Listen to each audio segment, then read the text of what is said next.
নমস্কার বন্ধুরা, আলপনা কিচেনে তোমাদের সবাইকে অনেক অনেক স্বাগত। অনেক দিন পর তোমাদের সঙ্গে দেখা হচ্ছে। আশা করি তোমরা ভালোই আছো। আজ আমি তৈরি করব একেবারে অন্যরকম স্টাইলে মাটির হাঁড়িতে দারুণ মজাদার ঝাল ঝাল চিলি চিকেন।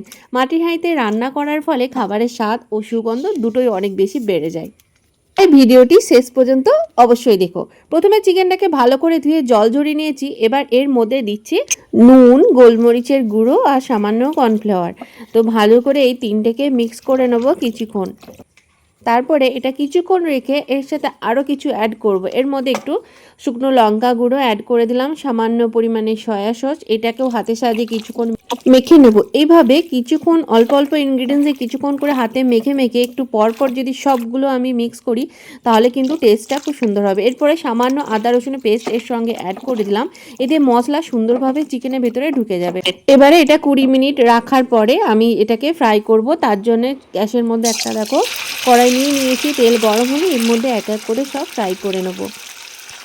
চিলি চিকেন শুধু ভারতের নয়, সারা বিশ্বের ভারতীয় রেস্টুরেন্টগুলোর অন্যতম জনপ্রিয় একটি ইন্দো চাইনিজ পদ। এই ঝাল, মশলাদার ও হালকা টক মিষ্টি স্বাদের জন্য ছোট বড় সবার কাছে খুবই এটি প্রিয়। এবার দেখো লাল লাল করে এপিট ওপিট আমি কিন্তু উল্টে পাল্টে ফ্রাই করে নিয়েছি। খুব বেশি কিন্তু ফ্রাই করব না। তো দেখো খুব সুন্দরভাবে ফ্রাই হয়ে গেছে। এবার এটা একটি প্লেটে আমি তুলে নিচ্ছি। আর এই ফ্রাই চিকেনটা দেখতে এতটাই লোভনীয় এবং আকর্ষণীয় লাগছে, মনে হচ্ছে যেন এক্ষুনি টকটক করে তুলে খেয়ে নিই।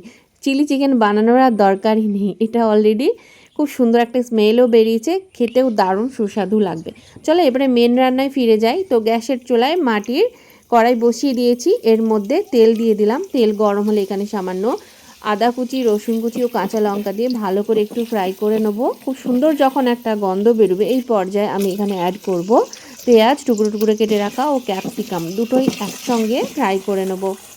তো মাটির হাঁড়ি কি আস্তে আস্তে স্লোলিভাবে হতে থাকবে। এই দেখো খুব সুন্দর একটা ফ্রাই হয়েছে। একেবারে যখন নরম নরম হয়ে যাবে সেই পর্যায়ে আমি এখানে দেখো সস অ্যাড করে দিলাম, টমেটো সস।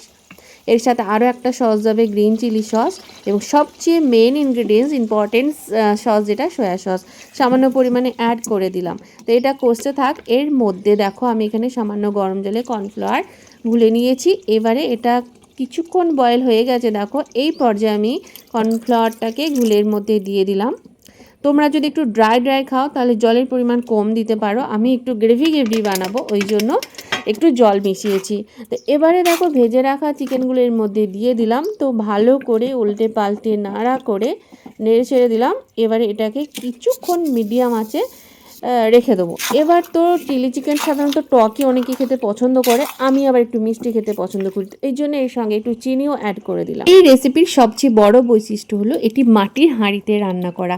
মাটির হাঁড়ি ধীরে ধীরে সমানভাবে তাপ ছড়ায়, ফলে চিকেনের ভেতর পর্যন্ত মশলার স্বাদ সুন্দরভাবে পৌঁছে যায়। পাশাপাশি মাটির হালকা প্রাকৃতিক সুবাস খাবারের স্বাদকে আরও বাড়িয়ে তোলে। এবারে কিন্তু হয়ে গেছে কমপ্লিট আমার মাটির হাঁড়িতে সুস্বাদু চিলি চিকেন। চলো এটা সার্ভ করে নিই। ওয়াও, ওহো, দারুণ দারুণ অ্যামেজিং। সাধারণ চিলি চিকেনের তুলনায় এই চিলি চিকেনের স্বাদ হবে একেবারেই আলাদা। ভিডিও ভালো লাগলে অবশ্যই লাইক কমেন্ট শেয়ার করে প্রচুর পরিমাণে। আজ আসি, টাটা, বাই।